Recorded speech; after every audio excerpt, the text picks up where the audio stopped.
guys, so it's me, Nicolette Mashile, and today I want to talk a little bit about the big 5 money lessons, right? But remember that none of my videos constitute as financial advice. If you are looking for financial advice, please do consult somebody who is certified and registered with the FSCA. So let's jump straight into it. What are the big 5 money lessons? Well, let me tell you something, but before I get into that, can I please apologize for my hair? I know my hair is a mess, guys. It is an absolute mess. Like, I can't even, I've got no words for it, but I really have had absolutely no time to be doing my hair. I have been on a roadshow with one of the biggest financial institutions in the country, and they have been going to different kind of malls and teaching people how to spend their money wisely, especially now in the festive seasons, because we know the festive season makes us a little bit cray, right? But it's a system, so there's nothing that we can do about it. What we can definitely do on our side is that we can get ourselves financially fit and financially ready so that when we are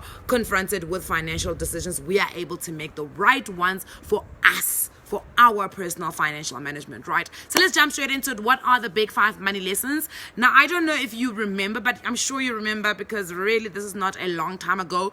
On our notes in South Africa, our money, we had the big 5 animals, which is the lion, the leopard, the rhino, the elephant, the buffalo, right? And each one of those animals represents a different money lessons in conjunction to their habits generally, right? The type of animal it is. So what the On the Money program has done is it's taken a habit or some sort of behavior of each of the animals and they've attributed it to a money lesson. So let's jump straight into those. The first one is the lion. If you know King Lion, who is the king of the jungle, right? So basically what the lion does is that when the lion hunts, it will hunt first and then it will feed itself first, and then only after it is satisfied, it will then feed its family. That is the lesson of pay yourself first. This lesson has been very tricky to get people to understand, because generally I think it's our Ubuntu. As Africans, we have been taught that you gotta make sure everybody is fine around you so that you can live a prosperous life, right? So we take care of the community. But the reality is that you need to pay yourself first. So what we are saying is make sure that when your income comes in, your salary, whatever it is, your stipend, your girlfriend allowance, make sure that a certain portion of it you are putting away, stashing for the future in some sort of investment or savings account. So the basic thing that a lot of people would do is that in their banking account, they will go to the bank and ask to open a stop order. And the stop order will take a certain portion of an income that comes in, regardless of whether it's a salary, it's a gift, it's somebody who owes you money, maybe whatever it is, 10% of that money will always go into your savings or investment account. That's what I have done with my money. I make sure, I don't care where the money is coming from, I don't care what the money is for. I always make sure that 10% of whatever money is coming into my account goes to my stop order, takes it into a investment or savings account. That account is separate from my basic transactional accounts. It is sitting with another bank. I cannot access it. That, for me, I'm doing it for the future. So if you are going to employ the principle of Ubuntu when it comes to paying yourself first, it is paying yourself first so that you can take care of your family in the future in case something does happen to you.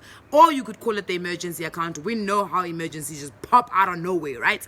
The second lesson, guys, is coming from the leopard. The leopard says, if you can dream it, you can achieve it. I don't know how ambitious, or if you guys know how ambitious leopards are. Yes, they are majestic animals, but they are the most ambitious animals that you will ever find. So the leopard says to you that if you can dream it, whatever dream it is that you've got, if you can dream it, you can definitely achieve it, right? It doesn't matter whether it's a vrpa that you want, you need to plan for it. If it is your dream, plan for it effectively and efficiently as possible. The third one is the elephant. Now we know the size of the elephant, so looking at the size of the elephant, you can also already imagine the size of the head of the elephant, right?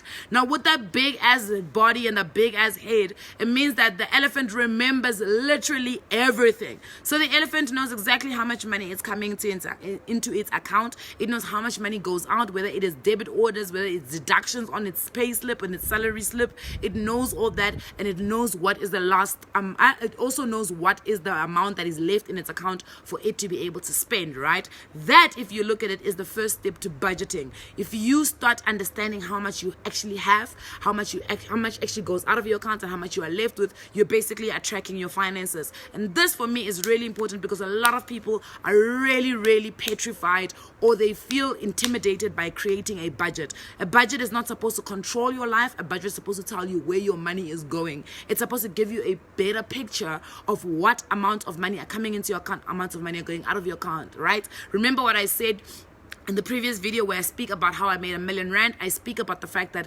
most of us have had huge amounts go through our banking accounts. But if you were to ask somebody today, they probably don't know. Why? Because they don't have a budget that is actually tracking their spending and their income and how much they are paying off to other people.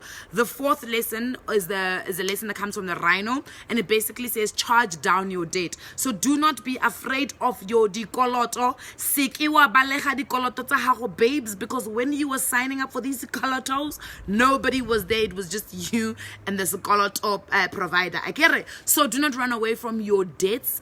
Debts, unfortunately, are there, and because they are there, they need to be managed and they need to be paid for, right? I'm not saying debt is life. What I'm saying is, when you do find yourself in a situation where you've got debt, do not get overwhelmed and run away and employ the ostrich mentality of just keeping your head down and pretending like you don't have debt, because it's not going to go away just because you don't like it, right? So you need to make sure that you charge down your debt. I don't know if you've ever seen the Rhino. It charges down at anything. So it's got that little snort thing of it. It then goes and it charges down its debt, right? So you also need to charge down your debt so that January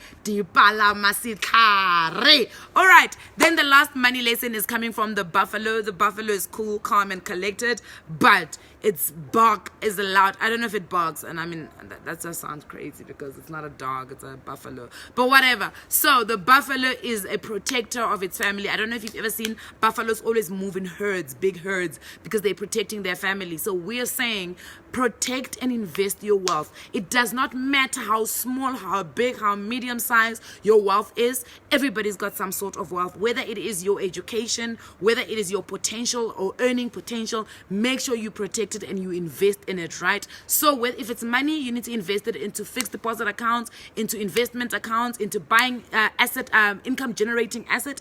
If it is your family, make sure you get your family as educated as you can. If it's yourself, make sure you get yourself as educated, upskill yourself so that you become invaluable, right?